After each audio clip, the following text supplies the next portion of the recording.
Good evening, and a very warm welcome to all our guests, dignitaries, faculty members, and dear friends.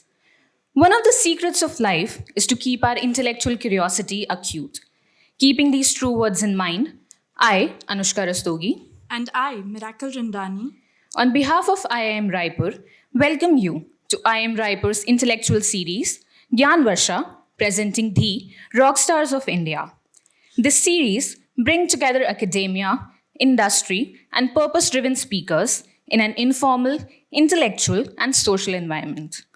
It would help us to engage with visionaries, innovators, leaders who have dedicated their lives for betterment of our country, making them true rock stars of India. It's our privilege to host the 12th chapter of the Gyan Varsha series, an endeavor that was started by our director, Professor Ram Kumar Kakani, to bring the who's who of the intellectual capital of India to the Madai Auditorium. And dare we say, it has been a journey. We have seen some exemplary speakers talk about some crucial issues and inspire IIM Raipur in the process. Before we begin, I would like to request Professor Rashmi Shukla to welcome our guest with a bouquet. Moving ahead, we would like to welcome you all to an evening dedicated to exploring a theme that touches the very core of our shared human experience. This evening, we gather under the banner of a theme that is both profound and universally relevant, making life meaningful. The theme before us is not just a concept, it's about finding joy in little things, cultivating gratitude, nurturing relationships, pursuing passions, and embracing simplicity. When we focus on positivity, kindness, and mindfulness, life tends to bloom in its most vibrant hues. Our distinguished guest speaker, Mr Bharat Lal, with a remarkable background in policy making and reputation for innovation problem solving, will guide us through this exploration. Sri Bharat Lal stands out as an esteemed figure with a distinguished background in academia and civil service. He holds a noteworthy research career at the All India Institute of Medical Sciences. His academic journey reached new heights with the attainment of a Commonwealth Fellowship for Research in the United Kingdom. Transitioning to civil service in 1988, he left an indelible mark through substantial contributions to water conservation, eco-restoration, and poverty eradication. Serving as the Secretary of the Lokpal of India and founding mission director of the Jal Jeevan Mission, he played a pivotal role in shaping key governmental initiatives. Assuming the role of Director General of the National Centre for Good Governance in September 2022, Sri Bharat Lal brings extensive policy-making experience, innovative thinking, and a history of collaboration with Prime Minister Narendra Modi. Sir's significant impact on government, development, and crisis management, particularly in steering the nation through the challenges of COVID-19 pandemic since March 2020, underscores his leadership acumen. And as Principal Resident Commissioner of Gujarat, he actively fostered investments and spearheaded the state's global diplomatic engagement. Recognized for his innovative thinking and adeptness in devising solutions for intricate challenges, Sri Bharat Lal stands as a key contributor to both national and international issues. Currently, as the Secretary General of the National Human Rights Commission, he continues to exemplify his unwavering commitment to public service. Sir, we'd like to welcome you on stage.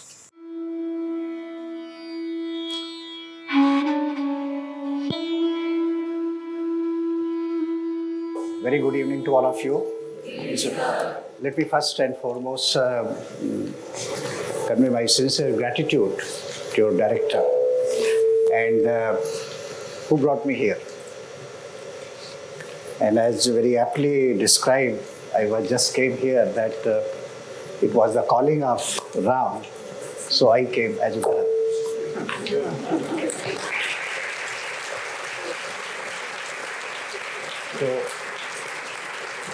So once Ram is calling, I think it's next to impossible for Bharat not to reach there. So thank you, sir. Thank you very much for having me here, and I'm very grateful to you and your faculty and all of you. So today's topic is making life meaningful. We have to understand at what stage in life we transcend. At some stage, we just, without realizing, we study, we do our job. But at some stage in life, this realization start coming that life is not only pleasure or it's a pursuit of power, but more importantly, it is something more. Today, I would like to share that aspect, that when and how we realize that life is much more beyond merely pursuit of pleasure or pursuit of power. Merely studying, merely creating wealth, looking for a job, settling down, that is one part of life. But I think there is a life much more beyond it. Friends, think about whomsoever in your last few years in your academic life, whom you study. It could be some freedom fighters. It could be some people who are policy maker. But the person you studied, he or she, always had some kind of impact on others' lives. They never lived for themselves. The person who studies, goes enjoying a good service, good, this thing, earns a lot of money, great life, but you don't study that life. I'm sure in business school also, you don't study in that context. You study it that yes, this is a model to create wealth, but it's limited to that. Second thing is that this kind of successful people, I'm pretty sure that in this campus, in this building, you don't put their photograph or bust or anything and you admire that. Take Mahatma Gandhi. You don't study that what Mahatma Gandhi, how he grew in Porbandar, what he did in England. He studied bar at law and You start studying him when he was thrown out of a train in South Africa. And he started thinking, not about himself, that so many of us are being treated like this. And then we start studying him and what he did after that. The point I'm trying to make here is that at this stage of your life, I think you have to equip yourself. You have to equip yourself that you attain that enlightenment, that you are capable of thinking about others. But to think about others, I think it's very important that you have to become somebody first. And then only you are capable of contributing. If Lord Buddha has not attained that enlightenment, certainly he could not. If Mahatma Gandhi had he not studied that, didn't have that kind of knowledge, mere intention to do something, daily in this world, every day, I'm nowadays posted at National Human Rights Commission and we can see that so many people get humiliated, insulted. So many people. I'm pretty sure that you must be seeing in your own this thing. But they are unable to attain that enlightenment. And once they are able to attain that enlightenment, they are unable to make others' life better. That is very, very important.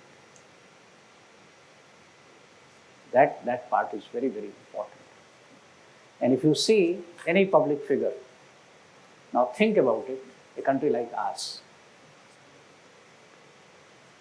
When India achieved independence, let's say one or two, any figure, let's take. Our food grain production was 32 million tons. We had let's say, population of roughly 32 crore people. Today you have population of 143 crore. But your food grain production from 32 million has reached to 520 million. Is it? So think about it, that for providing this kind of food security, somebody must have worked it. Somebody must have planned it, start thinking about it. A team was built, people started contributing, and we reached to that stage. Unless economy, I think, which you are studying. The second aspect I would like to highlight, that took 60 years for this country, from 1947. In 2007, we became $1 trillion economy. 60 years. But next $1 trillion economy, next 1 trillion was added in 7 years. In 2014, we became $2 trillion economy. But a third trillion was added in 5 years. In 2019, we became $3 trillion economy.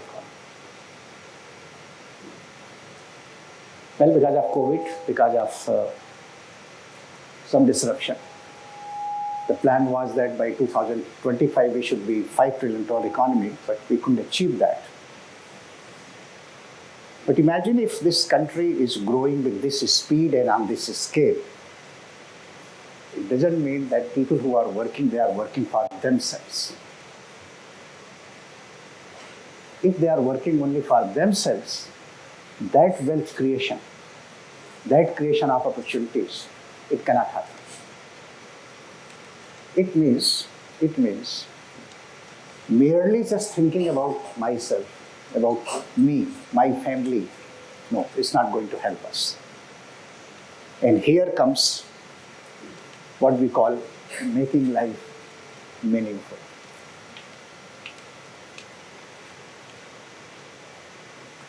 I'm not going to preach you, but I'll request you, think about it. What gives you happiness? Even you top some examination. Keep yourself that result. Will it give happiness? The moment you share with your family, the moment you share with your friends, the moment somebody congratulates you, the moment somebody, this impact is everybody, then you feel that happiness. Happiness is never like that, yes, I have achieved something and on my own, limited to myself, without sharing, I feel happy. No, it will not be happiness. Happiness will come only when you share with your friends, your family, your loved ones, then only. Same thing is in life, success. Success you achieve, keep it to yourself, somewhere in your cupboard. No, it will not give you happiness. It is not going to give happiness. You will get happiness when you share it. Once you start sharing your success, I think it becomes more joyful. But for a moment, let's presume another situation that you are climbing on a mountain, on some hilltop. You reach there at that top. It could be in your personal life, in any event, And once you reach at the top, when you look back down below, how beautiful it looks. Why it looks? Because you have achieved something and you are looking back. This happens in your life. When people like us, we reach at the top, in any field, any vocation, any area. So when you look back, the first thing you see that what you have done. In public life, when people like us join public service, it is not only a job. You get your salary, you get your position. The real joy that you have been able to change someone's life. When you join private sector, you join, let's say, some hospital chain. Let's join any enterprise. The opportunities you create, the help you render to others, I think you cherish that moment. I'll share one or two anecdotes and actually some event in my life, how it changed actually. I joined civil service in 1988. In 1990, I went to Gujarat. and I was posted in tribal district. It is called Dance. It is a 99.99% tribal people. There was somebody has constructed a house illegally, and it was under construction. And as a young officer, was able to see only rules and regulation, not spirit. But of course, it was illegal construction. So I got it demolished. And when I got it demolished, when I was leaving that place, a lady came actually. And she has two small kids. One kid in her lap, infant like few days old, and another child, 1.5 year old. This child was recently delivered. And she said, while I was leaving, आप तो पक्के मकान में रहते हैं, बड़े मकान में रहते हैं. So you don't know, it was 26 November actually. आपको ठंड नहीं मालूम है कि कोल्ड क्या होता है, ठंड क्या होता है. आज मेरा ये बच्चा जो है, ये मर जाएगा ठंड से. And same time, I too had a daughter actually. My daughter was born that time. So I was able to correlate. And within no time, I started developing a kind of guilt. Well, I mean, she might be right. But of course, somebody rectified, no, she's not right. She's constructing, she's living safely, but it is for her future. Anyway, we tried to help her and we got her house constructed. The point I'm trying to make is that if any event in your life, it forces you to start thinking about others, especially those have-nots, and you can bring some reform, you can make some contribution. That helps. Take another example. In 2007, a news appeared in Hindustan Times that a postman killed IIT dream of a tribal boy. This story in Hindustan Times published in 2007. And this boy has qualified JEE. He got 83rd position, and IIT Kharagpur was conducting the examination. And he was living in somewhere in Bhubaneswar, I think, or Cuttack, somewhere. And this postman took, on those days, letter. Twice he went there, his room was locked. He returned the letter and he didn't go for counseling. And he lost his seat. He lost his seat. Now think about it. Somebody worked so hard and lost his seat. And he went to IIT Kharagpur, and then Dean, examination Professor Dubey, he told that, well, my son, you are late. And let's take this examination next year. At the cost of embarrassing myself, I am sharing this story with you. I took up this story. I read that story and I rang up, editor of Hindustan Times, found out the contact number of reporter at Bhubaneswar, spoke to him, and then got the paper. I was able to spoke this boy. And I got the papers. It was fact, and this happened actually, that he was staying in a rented room, and unfortunately during daytime he has gone for somewhere outside, and he could receive that his call later. And when he went to IIT Kharagpur, admission is closed and nothing can be done. So at that stage, I took up his case in 2007. And this news appeared on 7th September.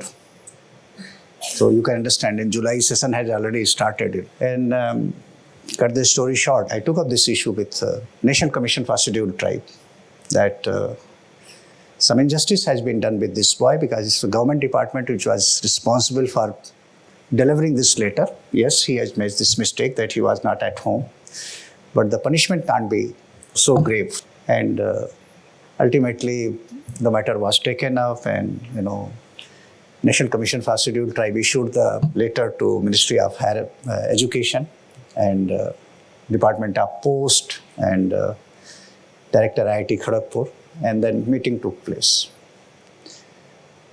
And at that stage, when I was asked to present his case, I just presented this much only, that this boy has worked very hard. Yes, he should not have gone out of his room. He should have kept on waiting. But suppose he has made this mistake, it is disproportionate to that mistake. Despite some opposition here and there, at the highest level, the decision was taken that one seat should be created in IIT Kharagpur and this boy should be given admission. When I'm feeling down, when I feel some difficulties, some challenges, this gives me strength. By doing this thing, I have made my life meaningful. Forget about helping him. Keep this thing in mind. When you do public service, never feel that you are helping somebody. The reality is that you are making your own life meaningful. Keep this thing in mind, and you will find, you will develop this urge that I must do something. You are not doing any charity. When you do these things, no, you are not doing your charity. And I tell you, it's not the chair on which I am sitting that makes me powerful, feel powerful. No. When you impact someone's life, when you can do, and imagine if I had read this news, I had not acted on it. Indifference. I will not derive this happiness. So my dear friends, look for these opportunities. Whole life it gives you strength. And especially when you are down and out, you will realize its importance. You will feel, no, you are not an ordinary person. You can't do that. And second thing is, never feel that anything, is impossible. It is not possible. This case, 2 months ho gaye, how admission boy can be given. Very natural, Director IIT Kharagpur, he was very right, 2 months had gone through. How can you give some admission to somebody, But my argument was, though, it's not like aeroplane, that once admission has closed, seat has gone. Like once flight has taken off, whatever vacant seats are there, gone, No, it's not like that. It's a question of someone's life and death, Why I'm sharing this thing? That whenever you see this opportunity, you can help somebody. It means we have to develop that sensitivity. The first part is that we must develop this sensitivity. During COVID, for 1 year I was working from March 2020 to April 2021. And in April 21, I picked up myself COVID. And my condition was pretty bad. And I was admitted in our Institute of Medical Sciences. There I saw a young girl who had just completed her nursing. She was attending me, and my case was pretty bad. I was like touch and go, So this girl, she was very happy. So I asked her, as usual, because there is a very grim environment. She said, sir, after 4 days, she was attending in the ward, all of us. After 4 days of effort, I got my grandfather admitted. He was also suffering with COVID. For previous 4 days, I never realized that she's undergoing this kind of thing. See the duty? She was saving everyone's lives. Never expressed her problems. Never told us. And I'm pretty sure she had not told the director, Dr. Guleria. She kept on doing her duty. I'll tell another case at the same time, I was not in a position to speak, actually. But I used to see my phone and messages, On some group, one message appeared. The message was that somebody wrote in group that in Government of India, one officer at undersecretary level, his oxygen level has reached around 60. And he may not survive for next, 10, 15 minutes, half an hour. I was not able to speak, and they had given his location that somewhere in Ghaziabad, if we can do. So luckily I saw that and I forwarded to Collector Ghaziabad because he was known to me. Unfortunately, he was also admitted in hospital. He has also picked up COVID, But he texts me, sir, I have 2 ventilators and I'll ensure that in next 15, 20 minutes he gets picked up and, we do that. Anyway, he arranged and within 15, 20 minutes he was picked up and his life was saved. But the point was, I was suffering. My life was saved. But his words gave me so much strength, so much gave me purpose of life, that after that, no, this vaccine development has to take place. It has to be completed. Vaccination has to be completed. It gave me a new purpose of life, that no, task is still incomplete. Get into it. You have to put your energy. And then I think we were working on vaccine development and deployment of vaccine, and 2 billion doses in next 8 months were added. My very limited point is that please look for this kind of opportunity. Start thinking beyond yourself. And maybe in the process you are making your own life much more meaningful. And trust me, when you reach at my stage of life, this physical position, it become immaterial.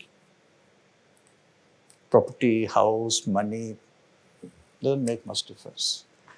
So the cycle is something like that, that if we are in position to, these are the wealth we must create. And we are lucky, at least I have been lucky, that got this kind of opportunity, whether Jal Jeevan Mission or tribal development, vaccine development. I don't want to give long lecture actually on this subject, but few things I would like to say that when we are going for this kind of things, don't be superficial. It's another example I'll give, public grievance. Suppose in National Human Rights Commission, in one state, one kind of right is violated.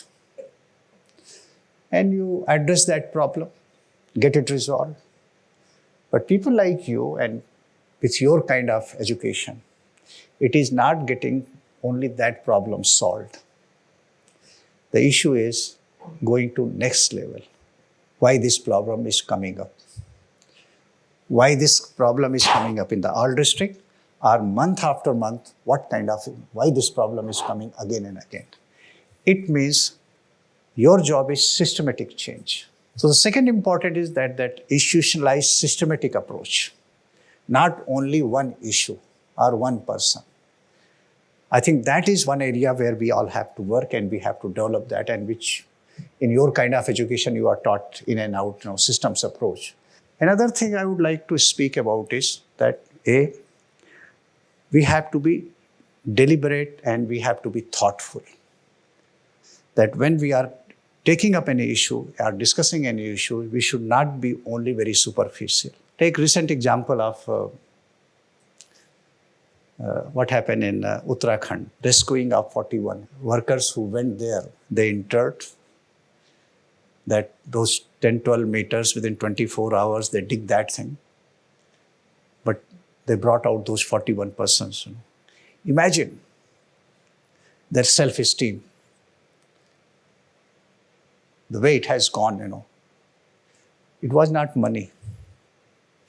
But this thing that they saved 41 lives, which machines, best technology couldn't do that. But they were able to do it. I think that is one thing which gives you that strength. So, while summing up, we should try to find the purpose of our life, whether find out your own passion, whatever you want to do, and align your values with that passion, with that work, with that purpose. I think that is one area where I would strongly recommend that we should try to do. The second thing is that, building meaningful relationship, whether your colleague or at your home or your office. So meaningful relationship means nurturing that relationship, investing time, energy in that relationship, and engagement. Third thing is that how to continuously improve yourselves. Learning new things, bringing new skills, and more importantly, challenging yourself. Not very content that whatever knowledge I have acquired, whatever skill I have acquired, I think continuously improving, continuously learning, and having that resilience, that not afraid of failure. When you are going to do these kind of things which are impossible, difficult, many times we might get failure. So not getting affected by this thing. And fourthly, what we call mindful living. We should be thoughtful. We should be thinking about others.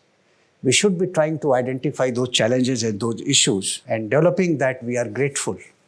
It is very difficult for any of us to give any prescription that how to make your life meaningful. But yes, certain things we can do through which we can make our own life meaningful. And each one of you can build your own story. You have to decide what kind of a story you want to build. But one thing I will strongly suggest based on my own experience of life, that don't live for only yourself. Think about others, and that is going to be the biggest asset of life, especially during tough time, during challenging time. I think I'll stop here, and better I would like to, if you have any clarification to seek, any discussion. Let me thank Director IIM Raipur, Professor Kakani, and all of you for this patient hearing. And I thank you for inviting me here and for a wonderful evening. Thank you all very much. Thank you so much. The stage is now open for a Q&A session. So how do you think an individual can find the purpose and the meaning of life to contribute for the betterment of the society? As you all know that we are basically a reflection of our upbringing, culture and values in the surrounding where we live, the way we are grown. So each and every person, I have to find out my own. What gives me that ultimate happiness? Whatever work you are doing. I always say that if you are doing anything and in the process you forget time, you are not counting time. I think it means it gives you some kind of, you enjoy it, and from here your sense of purpose evolves. If you feel that you are helping somebody, very early I realized that drinking water, sanitation, improved hygiene, it gives me immense happiness when I do that. When I work in this field, in this sector, ensuring clean tap water to every family, every household, it gives me happiness. So you have to find out that what gives you happiness. When somebody comes to me, he or she narrates his problem. So listening that problem and then applying my mind how the person can be helped. It gives me immense happiness. Trust me what I am going to say. Money doesn't excite me. I'm not saying that it should not excite you. But it doesn't excite me. But somebody if comes with a problem, I would like to listen to that problem. I really enjoy that somewhere. Enjoy not that sense that you are enjoying someone's misery. No. In the sense that somebody is having a problem and I sense it that is the opportunity to solve it. That gives me ultimate happiness. And a couple of months back, when I came to National Human Rights Commission, one gentleman, group 4 or group 3 employee, his wife is suffering with cancer, stage 4, last few months. So somebody told me, I called him, why? So they told there is no chance of her survival. So I asked him, what next can be done? So he told me that doctors have said that particular medicine has been developed in US. It has not been approved in India. But if a medical board prescribes it, recommends it, it can be purchased. And it costs around 30 to 40 lakh rupees. And 3 doses can be given. Well, not guaranteed. So I said, okay.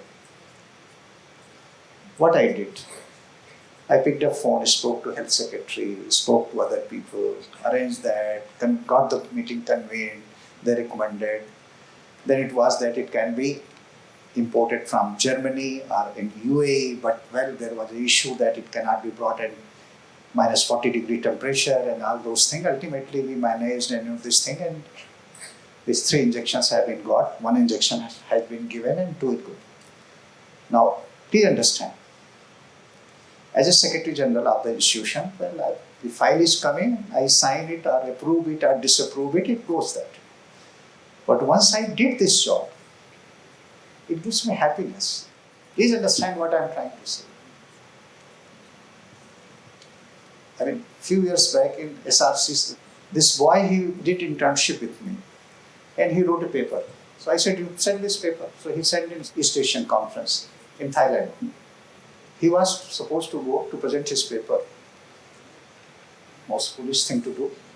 Last moment he realized that his passport validity is only 5 months. And for visa he needs 6 months validity passport. So he couldn't go that. Thank God, one day before I just rang him up. Bhai, kya hua bhai? Some Astosh Poddar, I remember. What did you do? So he said, sir, this thing happened. I couldn't go. I said, but you didn't tell me, right? We could have got your emergency passport issued and all those things, but no. I said, okay, come. So he came and showed me his passport. And luckily, I knew Thai ambassador. We spoke to him. And he said, okay, as a special case, despite his passport, less than 6 months, we'll issue the visa. He went. But the most important part was, his paper was just one of the best. And that paper was responsible in some way for his admission to Columbia University. So what happens? What happens actually? It gives me happiness. So your question is that you have to find out yourself. What gives you happiness? And sir, I just want to ask that how to avoid the pitfalls of the comparison in life so that we can focus on our own individual journey to find a meaningful life, because sometimes these pitfalls pushes us towards a wrong rat race. When you are saying comparison, it means success. Well, decide your criteria for success. Once there are 1 or 2 my batchmates, they became a top industrialist. From our Institute of Medical Sciences, they went somewhere and then, this thing, and they are very well. Why should I compare myself with them? Right? Or why or she should compare herself with me? Everybody has his own role. You decide. So to me, success, my success in this, that, okay, I was instrumental. I was given an opportunity to contribute to work that, let's say, today more than 130 million households out of 194 million households have clean tap water connection. I feel happy about it. So, you decide here. But my friend, she is like one of the very neat and clean businesswoman. Very, very.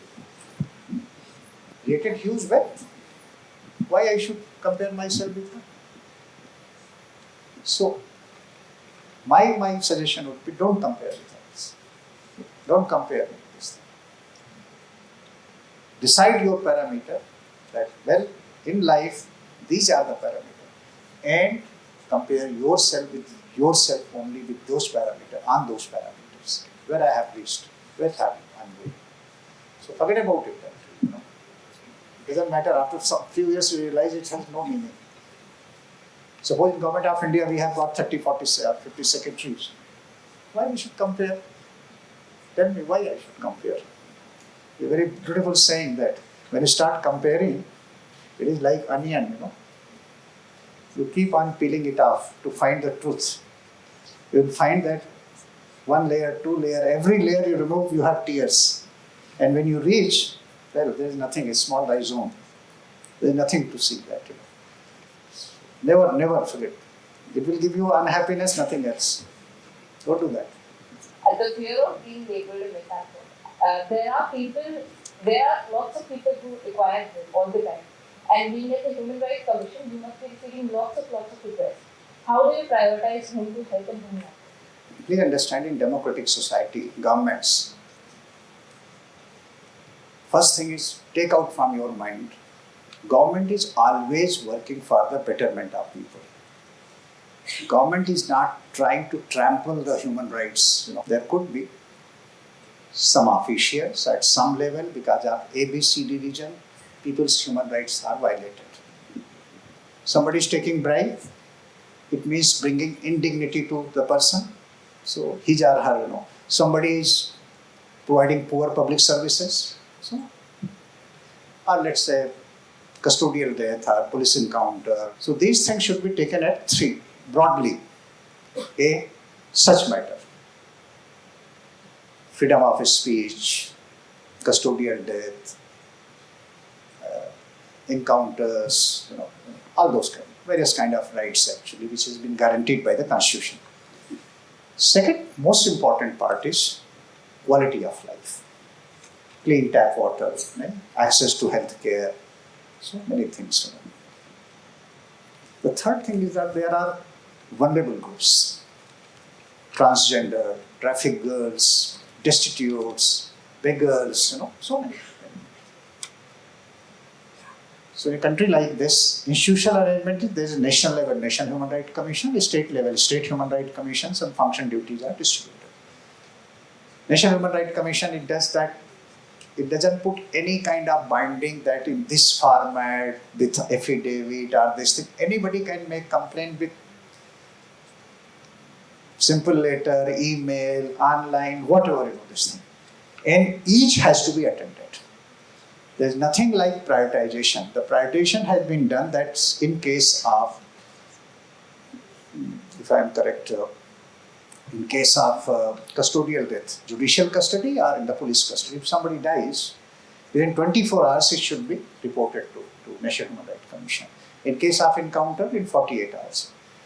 But all cases which are coming to National Human Rights Commission, there are two ways of dealing. That once it comes, attended to, notices are issued, inquiry is ordered, and then heard, and compensation is given, directions are given, But second most important part is systematic changes, advisories, that if you are getting this kind of cases. So Commission does a very, very deliberative kind of exercise, that open house discussion, taking views from everybody, having discussion. After that, advisories are issued for state governments and Government of India to rectify this. So every year in our commission, 1 lakh roughly, 88,000 to 1 lakh plus cases comes. Each case is dealt. As I said, in some cases, for reporting purpose and keeping in gravity of the situation and gravity of the case, they are prioritized and heard. But all cases has to be attended. It's not like that some cases will not be attended. Human Rights Commission basically tries to protect and promote human rights. And B, most importantly, bringing awareness, that people should be aware. And C, since government itself is committed on that part, government is committed to protect human right of each individual, improving the life of vulnerable groups. You must have heard that in last 8-10 years, a number of act or bills have been passed, Mental Health Care Act, Transgender Act, so many. So this is a very standard process. Good evening, sir. I am Divyam Agarwal from PGP Batch 325. So first of all, thanks a lot for such an inspiring session. I think every one of us wanted to hear such thing. So in your session, you talked about the can-do attitude, the always say yes attitude, always the possibilities that you can achieve. And I always related the wish to manifest the possibilities and opportunities ahead. But when we fail once, when we fail twice, when we fail thrice, there comes a time when we are left with no wish to manifest the possibilities and opportunities. At that point of time, how to gather the courage to get all the hope that we have and try once again? Well, so when it comes to opportunities, I personally feel that instead of looking for opportunity, you have to create opportunities. Wherever you are, wherever you are standing, I think opportunities can be created. There is nothing like this position, this post, this place is created. It is in your hand to make your life better. So when it comes to opportunities, no, people like us, we don't believe in that, that opportunities will come to you. No, it never happens. You have to create opportunities. In your case, you can't say that X IIM is better than Y IIM. No, that is not the way to look at it. In my case, I cannot say that this post of secretary is better than this post or this post. No. Whatever you are having, you can make it better. And you can make it very meaningful by your deeds. Good evening, sir. My name is Aniket Podar. Sir, by the time when you were telling the story of the woman in the house demolition, I have this doubt in mind that there are times that we face that we can help somebody, but to help them, there is like the rules and regulations that have to be broken at times to help somebody. And when there's a dilemma between adhering to the rules and regulations or going an extra mile to help that person, how do we solve that dilemma and how do we draw that line in between? See, no rules and regulation basically comes in the way of helping somebody. Because all rules and regulation are basically made for what? We are not slave of those rules and regulation. Any rule, any regulation has been made what? Society should function better. Because it's a question of at what level and at what layer you are operating. That is the only question. Somebody makes the law. Parliament makes that. After that, somebody makes the rule. Bureaucracy at that level makes the rule. Somebody execute it. So it's a question of that if somebody has to help, and this rule, this law, this coming in picture are in between, it means it is just simple that at what level it has to be taken. You are not breaking any law. No. I have to see that, The question is that you might not be competent to do that part. So it means take the appropriate level. As I mentioned that this boy named Balram Tudu, now I recall. Balram Tudu, I could not have given him admission. No, I could not have got him admitted in ID card. It means what? I have to take up this issue at some level. So somebody who has got power, if you are able to convince the person, you should be able to do that. In India, simple, ordinary people write public interest litigation to Supreme Court, one small letter, and see the kind of changes it brings. So it means you have to apply your mind. Never think in a very narrow sense that this is the problem, I should be able to solve it. No, there could be ways of solving the problem. We need freedom. So freedom means what? Same day that he should have thrown out the Britishers. That is the way. But he developed the roadmap. How we are going to get it? You can say, well, Gandhiji took from 1916 to 1947. But well, that is the way. So, never in a constitutional democracy, in this kind of system, rule of law, it means within the system we have to follow it. Because we are not here bringing revolution. There are means, and our constitution is like this, that whatever amendment, whatever changes you want to bring, it is so flexible that you can bring it. So it has to be taken right path, and there should be, your argument should be so powerful, the idea should be so powerful that everybody takes it. So believe in your powerful ideas, and that way the change can be brought. I would like to thank our esteemed guest for his valuable insights and immense contribution to our nation.